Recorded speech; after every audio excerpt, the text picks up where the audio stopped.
मूसा आपके ससुर यित्रो नाम मिद्यान के याजक की भेड़ बकरियों को चराता या और वो उन्हें जंगल की परली और होर्ब नाम परमेश्वर के पर्वत के पास ले गया। और परमेश्वर के दूत ने एक कटीली फाड़ी के बीच आग की लौ में उसको दर्शन दिया और उसने दृष्टि उठाकर देखा कि फाड़ी जल रही है पर भस्म नहीं होती। तब मूसा ने सोचा कि मैं उधर फिर के इस बड़े अचंभे को देखूंगा कि वह फाड़ी क्यों नहीं जल जाती। जब यहोवा ने देखा कि मूसा देखने को मुड़ा चला आता है, तब परमेश्वर ने फाड़ी के बीच से उसको पुकारा कि हे मूसा, हे मूसा। मूसा ने कहा, क्या आज्ञा? उसने कहा, इधर पास मत आ और अपने पांवों से जूतियों को उतार दे, क्योंकि जिस स्यान पर तू खड़ा है वो पवित्र भूमि है। फिर उसने कहा, मैं तेरे पिता का परमेश्वर और इब्राहिम का परमेश्वर, इसहाक का परमेश्वर और याकूब का परमेश्वर हूँ। तब मूसा ने जो परमेश्वर की ओर निहारने से डरता या अपना मुंह ढांप लिया। फिर यहोवा ने कहा, मैंने अब की प्रजा के लोग जो मिस्र में हैं उनके दुख को निश्चय देखा है और उनकी जो चिल्लाहट परिश्रम कराने वालों के कारण होती है उसको भी मैंने सुना है और उनकी पीड़ा पर मैंने चित लगाया है। इसलिए अब मैं उतर आया हूँ कि उन्हें मिस्रियों के वश से छुड़ाऊं और उस देश से निकालकर एक अच्छे और बड़े देश में जिसमें दूध और मधु की धारा बहती है, अरियात, कनानी, हित्ती, एमोरी, परिज्जी, हिव्वी और यबूसी लोगों के स्यान में पहुंचाऊं। सो अब सुन, इस्राएलियों की चिल्लाहट मुझे सुनाई पक्की है और मिस्रियों का उन पर अंधेर करना भी मुझे दिखाई पड़ा है। इसलिए मैं तुझे फिरौन के पास भेजता हूँ कि तू मेरी इजरायली प्रजा को मिस्र से निकाल ले आए। तब मूसा ने परमेश्वर से कहा, मैं कौन हूँ जो फिरौन के पास जाऊँ और इसराइलियों को मिस्र से निकाल ले आऊँ?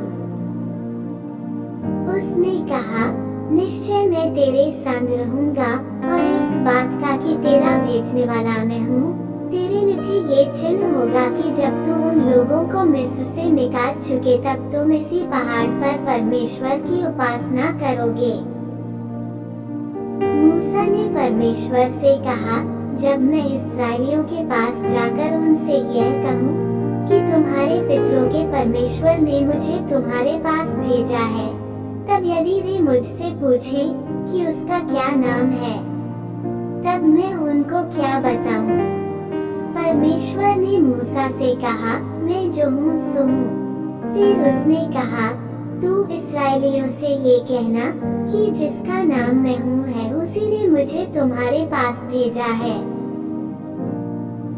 फिर परमेश्वर ने मूसा से ये भी कहा कि तू इस्राएलियों से ये कहना कि तुम्हारे पितरों का परमेश्वर, अरियात इब्राहिम का परमेश्वर, इसहाक का परमेश्वर और याकूब का परमेश्वर, यहोवा उसी ने मुझको तुम्हारे पास भेजा है।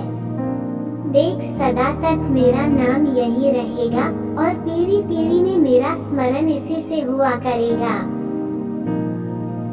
इसलिए अब जाकर इजरायली पुरनियों को इकट्ठा कर और उनसे कह कि तुम्हारे पितर इब्राहिम, इसहाक और याकूब के परमेश्वर यहोवा ने मुझे दर्शन देकर यह कहा है कि मैंने तुम पर और तुमसे जो बर्ताव मिस्र में किया जाता है उस पर भी चित लगाया है।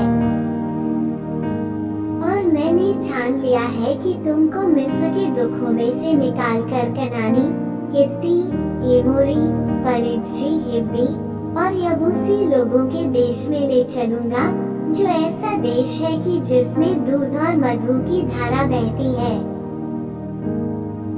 तब वे तेरी मानेंगे और तू इजरायली पुरनियों को संग लेकर मिस्र के राजा के पास जाकर उससे यूं कहना कि इब्रियों के परमेश्वर यहोवा से हम लोगों की भेंट हुई है।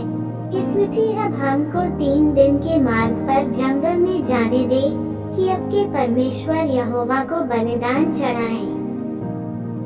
मैं जानता हूँ कि मिस्र का राजा तुमको जाने न देगा, वरन बड़े बल से दबाए जाने पर भी जाने न देगा। इसलिए मैं हाथ बढ़ाकर उन सब आश्चर्य कर्मों से जो मिस्र के बीच करूँगा उस देश को मारूंगा, और उसके पश्चात वह तुमको जाने देगा। तब मैं मिस्रियों से आपकी इस प्रजा पर अनुग्रह करवाऊंगा, और जब तुम निकलोगे तब छूछे हाथ न निकलोगे, वरन तुम्हारी एक एक स्त्री आपकी पड़ोसिन और आपके घर की पाहुनी से सोने चांदी के गहने और वस्त्र मांग लेगी, और तुम उन्हें आपके बेटों और बेटियों को पहिराना। इस प्रकार तुम मिस्रियों को लूटोगे।